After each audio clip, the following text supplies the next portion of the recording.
Assalamualaikum warahmatullahi wabarakatuh. Bapak, Ibu sekalian, para peserta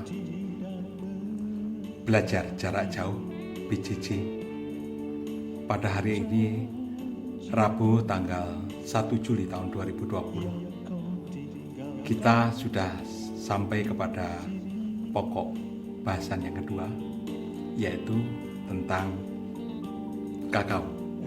Kalau semester 1 kemarin kita sudah lakukan pembahasan tentang kopi, yang kedua ini kita akan pelajari tentang kakao.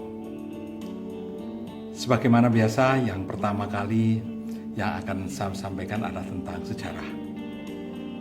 Kita kalau akan mengenal sesuatu, pertama kali yang kita lihat adalah sejarahnya bagaimana. Karena apa? Karena kakao bukan tanaman asli Indonesia. Oke, kita mulai. Kakao ini adalah suatu tanaman yang berbentuk pohon. Tanaman tahunan, perennial.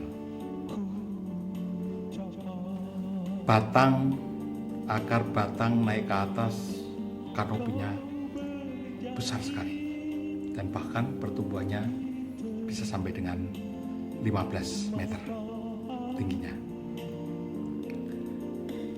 Buahnya berada di sepanjang batang bagian bawah dan naik ke atas sampai ke cabang dan ranting. Karena sifat tanaman apabila dibiarkan artinya tidak dipelihara, artinya seperti dari tempat asalnya ini, tanaman kakao ditemukan di hutan, itu bisa sampai tinggi sekali, maka itu nanti akan mempersulit panennya. Karena setiap cabang, setiap ranting yang ada di atas akan ditumbuhi dengan bunga dan buah. Kita akan sulit untuk panen yang berada di atas. Oleh karenanya, dalam sistem budidaya kakao, kita pertahankan kakao jangan sampai terlalu tinggi. Kita upayakan buah yang terbanyak berada di antara tanah dengan pohon atau batang utama. Lalu kemudian juga pada ketinggian tertentu kita tumbuhkan jurjet atau percabangan. Nanti akan kita bahas tersendiri pada saat sistem budidaya tanaman. Maka tanaman kakao harus dipelihara, utamanya adalah pangkasan, supaya memudahkan untuk panen. Jadi kalau yang paling banyak itu adalah batang bawah dari tanah sampai kepada jurjet, itu adalah di situ adalah tempat punya bunga dan buah. Maka mudah kita untuk memanennya. Tapi kalau sudah sampai ke atas, kemudian di batang dan di ranting-ranting semuanya ada buah, kita makin sulit. Makanya kita nanti akan bentuk pangkasan-pangkasan tanaman bagaimana supaya tanaman bisa memudahkan kita untuk panen. Penduduk yang pertama kali menggunakan kakao sebagai bahan pangan, artinya dimakan atau untuk minuman, adalah suku Indian, suku Maya dan suku Aztec. Mereka ini memanfaatkan kakao sebelum orang-orang kulit putih di bawah pimpinan Christopher Columbus itu menemukan benua Amerika. Suku Maya merupakan suku yang mendiami wilayah yang kini disebut Guatemala, Yucatan, dan Honduras, kemudian Amerika Tengah. Datanglah suku Aztec yang bertujuan ingin menguasai kebun-kebun kakao dari suku Maya. Lalu mereka mulai belajar bagaimana cara menanam, merawat, dan mengolah kakao menjadi bahan makanan atau minuman coklat.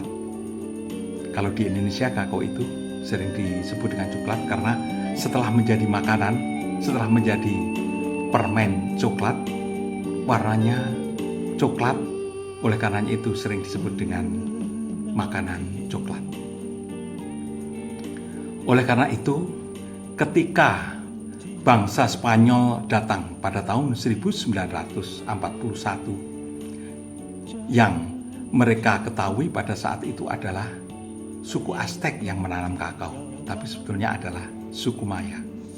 Sehingga suku Aztec lah yang dikenal sebagai penanam dan mengembangkan tanaman kakao, serta mengolahnya menjadi bahan makanan dan minuman. Namun, orang-orang Spanyol tidak menyukai, tidak suka dengan hasil olahan kakao yang dibuat oleh suku Aztec. Mereka mencoba mengolahnya sendiri dengan cara menumbuk,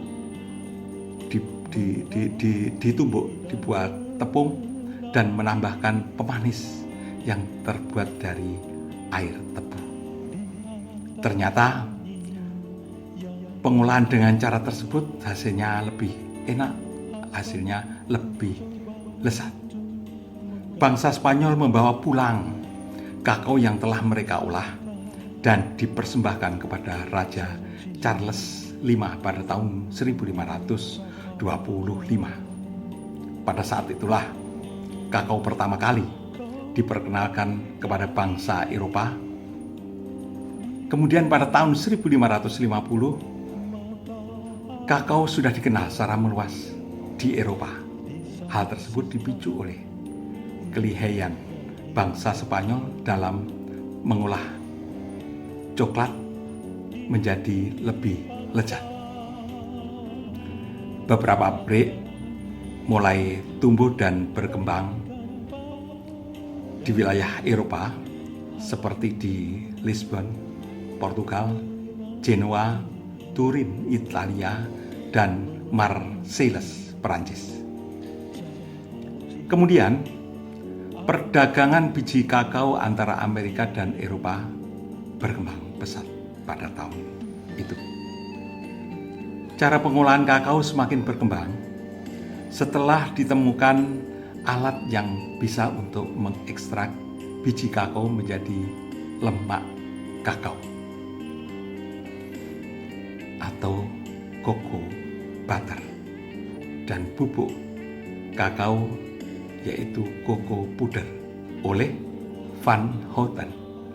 Van Houten agaknya namanya diabadikan oleh salah satu perusahaan yang memproduksi permen coklat. Van Houten bisa memisahkan lemak coklat dengan coklat puder itu kira-kira tahun 1828 di Belanda. Selanjutnya, kakao mulai diperkenalkan oleh bangsa Spanyol ke Indonesia. Ini sejarahnya yang untuk Indonesia. Bangsa Spanyol membawa kakao ke Indonesia pada tahun 1560 di Minahasa, Sulawesi Utara. Jadi bukan di Sumatera, bukan di Jawa, jadi dia di Sulawesi Utara. Sekitar tahun 1880 mulai dilakukan percobaan penanaman kakao di Indonesia, yaitu di sebuah kebun milik orang-orang Belanda dan kakao di Indonesia masuk karena untuk menggantikan tanaman kopi yang banyak diserang wabah penyakit pada waktu itu.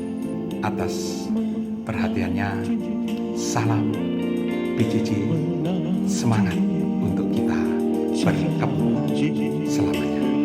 Terima kasih. Wabillahi taufiq wal hidayah. Wassalamualaikum